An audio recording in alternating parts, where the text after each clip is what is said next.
Kebanyakan orang umur 30 hingga 50 tahun ada satu masalah besar dengan duit mereka. Mereka kerja siang malam, tapi simpanan tetap kosong. Kenapa? Sebab ada satu kesilapan besar yang ramai buat, tapi nanti saya akan tunjukkan cara elakannya. Pastikan tonton sampai habis. Kalau anda tak tahu kesilapan ni sekarang, kemungkinan besar anda akan terjebak dalam masalah kewangan yang susah nak dibaiki. Jadi, pastikan anda tonton sampai habis supaya anda boleh elak perangkap ini. Realiti kewangan umur 30 hingga 50 tahun. Umur 30 hingga 50 tahun ni sepatutnya zaman kemuncak kewangan dan dah ada gaji tetap, mungkin ada rumah, kereta, dan keluarga, tapi peliknya, ramai yang masih struggle. Contohnya, Ahmad, umur 38 tahun, gaji RM6,000 sebulan, tapi tiap bulan duit habis tanpa baki. Kenapa? Pertama mungkin sebab hidup ikut gaya, bukan ikut kemampuan. Kedua sebab tak ada simpanan kecemasan. Ketiga sebab hutang makin bertambah. Kalau macam ni berterusan, umur 50 nanti masih tak cukup duit untuk bersara.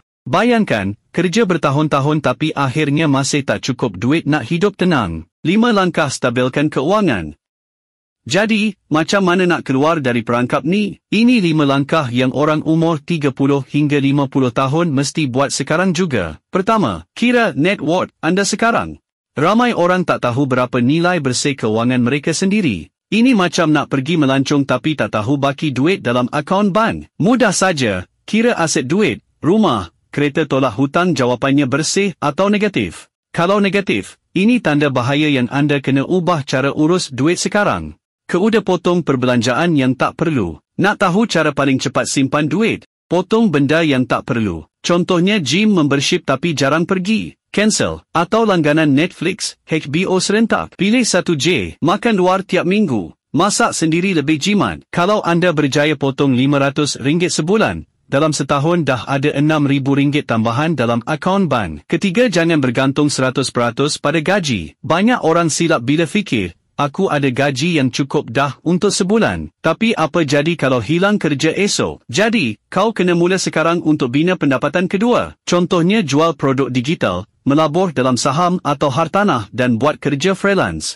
Bila ada lebih dari satu sumber pendapatan, hidup jadi lebih selamat dan stabil. Yang keempat, simpan dulu, baru belanja. Ramai buat terbalik. Dapat gaji, terus belanja. Salah. Formula betul. Simpan dulu 20%, baru guna selebihnya. Jika anda dapat gaji RM5,000 terus asingkan RM1,000 ke tabung kecemasan atau pelaburan. Paling senang, set auto transfer ke akaun lain supaya tak tergoda nak guna duit simpanan. Yang kelima, jaga kesihatan keuangan jangka panjang. Kalau anda umur 30 hingga 50 tahun, kena mula fikir tentang persaraan dan perlindungan keuangan. Antaranya ada perlindungan takaful atau insurans. Kalau belum, kena ada. Sudah ada simpanan pencen atau pelaburan jangka panjang. Kalau belum, kena mula sekarang. Ada plan jelas nak bayar hutang dan bebas keuangan. Kalau tak ada, kena mula sekarang. Jangan biarkan diri terperangkap dalam masalah keuangan sampai tua. Lagi awal kita rancang, lagi senang hidup masa depan. Jadi, kesilapan besar yang ramai buat, mereka tak rancang keuangan dari awal. Sekarang anda dah tahu langkah-langkah penting, tinggal nak buat atau tidak.